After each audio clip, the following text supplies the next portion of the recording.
కూడా 6 నెలలుగా రావట్లేదు. గవర్నమెంట్ ఆఫ్ తెలంగాణ 2021 నుంచి ఈనాటి వరకు 7,500 కోట్ల రూపాయలు కాలేజీలకి బాకీ పడ్డది.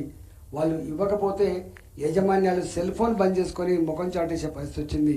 ఇవాళ మేము ఉన్నతంగా చదువుకున్న వాళ్ళం, మేము పెద్ద పెద్దోళ్ళు అంటే ఎక్కడో అమెరికా అక్కడిక్కడ పోయి సెటిల్ అవుతారు. మేమంతా చిన్న వాళ్ళం, ఉన్న ఊళ్ళోనే ఉన్న పట్టణంలోనే ఏదో ఇంత చదువుకున్నప్పటికి కూడా 10,000కో 20,000కో పనిచేస్తున్నాం.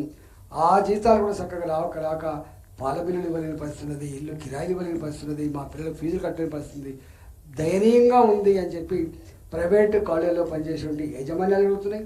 అదేవిధంగా ఆ స్కూళ్ళ టీచర్లు లెక్చరర్స్ కూడా అడుగుతున్నారు. ఉద్యోగులు, ప్రభుత్వ ఉద్యోగులు, మాకు ఈహెచ్ఎస్ ఉంటుంది.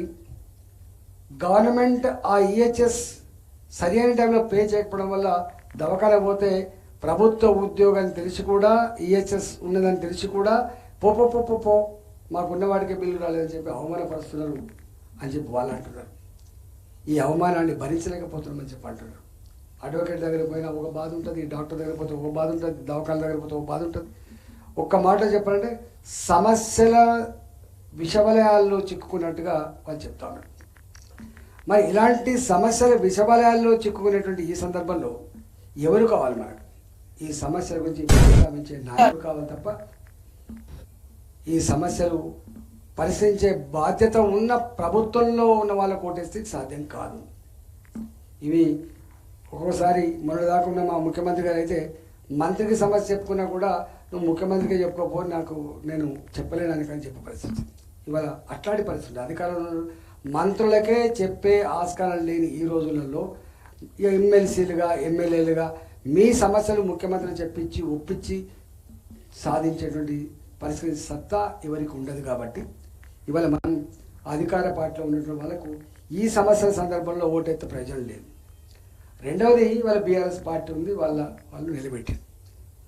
దాని గురించి నేను ఇప్పుడు చెప్పాల్సింది. మన దాకా ఎలిగింది బాగా బ్రహ్మాండంగా, ఇవాళ వెలువెలిపోయే పరిస్థితి, నమ్మని పరిస్థితి. ఇంకా కోపం సల్లాలే, నేను చూస్తున్నా ఇంకెక్కడ ఇస్తాం సార్ అంటే పరిస్థితి.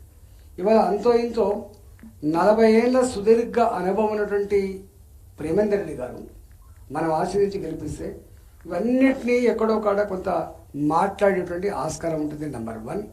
నెంబర్ 2, మేమంతా వారికి అండగా ఉండే ఆస్కారం ఉంది. నెంబర్ 2, మా గురించి అయితే మీకు తెలుసు, మా బతికే కొట్లాట. అధికారం లేనినాడు కొట్లాడని, అధికారం ఉన్ననాడు కూడా కొట్లాడని. మీకు కదా మ్యాథమెటిక్స్లో కామన్ ఫ్యాక్టర్ అని కూడా తీస్తారు. నాలాంటి వాడి జీవితం తీస్తే కామన్ ఫ్యాక్టర్ ఏదంటే కొట్లాట, పోరాటమే కామన్ ఫ్యాక్టర్. అట్లా బతికినాం కాబట్టి డెఫినెట్గా రేపు అనేక సమస్యల మీద ఇవన్నీ పరిష్కారంలో వారు ఉంటారు, వారికి తోడుగా మేము ఉంటాం. కాబట్టి వారి అనుభవం, వారి క్వాలిఫికేషన్ అనేది మీకు తెలుసు. కాబట్టి వారి నిండు మనసుతో ఆశించమని చెప్పి కోరుతున్నాం.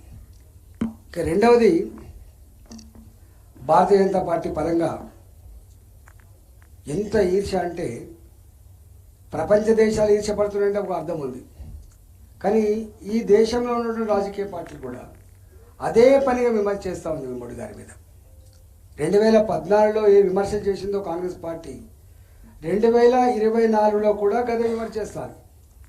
ఏం విమర్శ చేసి 2014లో మోడీ గారు ఈ దేశ ప్రధానమంత్రి అయితే దేశం విచ్ఛిన్నమవుతుంది, దేశంలో రక్తపాతం అవుతుంది, దేశం తిరోగమనం ఉంటుంది, రిగ్రెసివ్ పద్ధతిలో పోతుంది, ప్రోగ్రెసివ్ పద్ధతి పోదని చెప్పిండు.